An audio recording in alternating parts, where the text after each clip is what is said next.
Tout au long de l'histoire africaine, les longs règnes et les présidents et des chefs de gouvernement ont exercé un mystérieux pouvoir protecteur. Malheureusement, certains présidents africains ont été renversés malgré leur mascotte. Désolé de vous interrompre, ce rapport peut contenir des commentaires soumis au choix de l'auteur. S'il vous plaît, si vous êtes nouveau sur cette chaîne, veuillez vous abonner et activer la cloche de notification. De cette façon, vous serez averti lorsque nous publierons de nouveaux rapports sur cette même chaîne. Merci. Ngata Tombalbay. Au Tchad, Nerta Tombalbay a été assassiné lors du coup d'État d'avril 1975 qui a installé Félix Maloum à la tête du Tchad. Le soir du coup d'État, il a invité les professeurs à se produire aux funérailles. Un ami très proche et riche du Sénégalais a vu le danger imminent et lui a conseillé de se réfugier dans un hôtel au Tchad. Mais Tombalbay, qui avait promis dans un discours précédent qu'il porterait la croix comme le Christ, a décliné l'offre de son ami, se disant très confiant en ses pouvoirs mystérieux et mystiques. Il répondit qu'il attendait les rebelles avec son « Nol », une arme initiée et mystique. Malgré la protection de Ndor, les rebelles tueront de sang-froid Nar Tombalbay. Jonas Savimbi. Jonas Savimbi a été éliminé en Angola en février 2002 après une longue chasse à l'homme. Le piège est fermé et une mêlée est inévitable.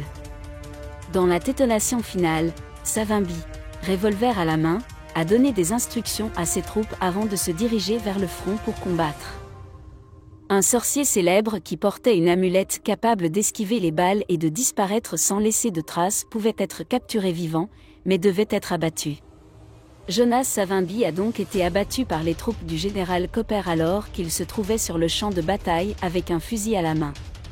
Le général Carlito Vara a révélé que, même après avoir été touché par cette balle, il a continué à tirer. Galo Negro a reçu 15 balles, dont 2 dans la tête, avant de s'effondrer. Daniel Carré. Daniel Carré est un officier militaire burkinabé fidèle à Thomas Sankara.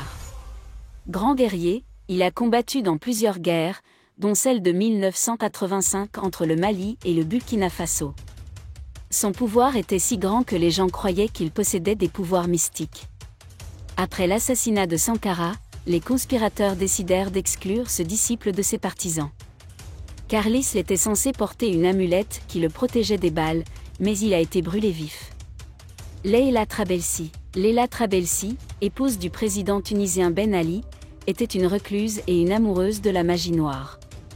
Elle a amené les plus grands ermites en Tunisie pour accomplir des rituels magiques destinés à protéger et préserver le pouvoir. À cette époque, il était rempli de fétiches et de talismans. Malgré des sommes faramineuses consacrées aux pratiques des Noirs, elle et son mari ont été emportés par le printemps arabe. Et ses cheveux gris n'ont pas pu l'arrêter. Merci d'être resté avec nous jusqu'à ce point. Comme toujours pour promouvoir la liberté d'expression, laissez vos opinions à ce reportage dans la section commentaires ci-dessous. Si vous avez aimé cette vidéo, merci de liker, partager, commenter et surtout vous abonner à la chaîne. Et on se retrouve très vite pour une prochaine vidéo.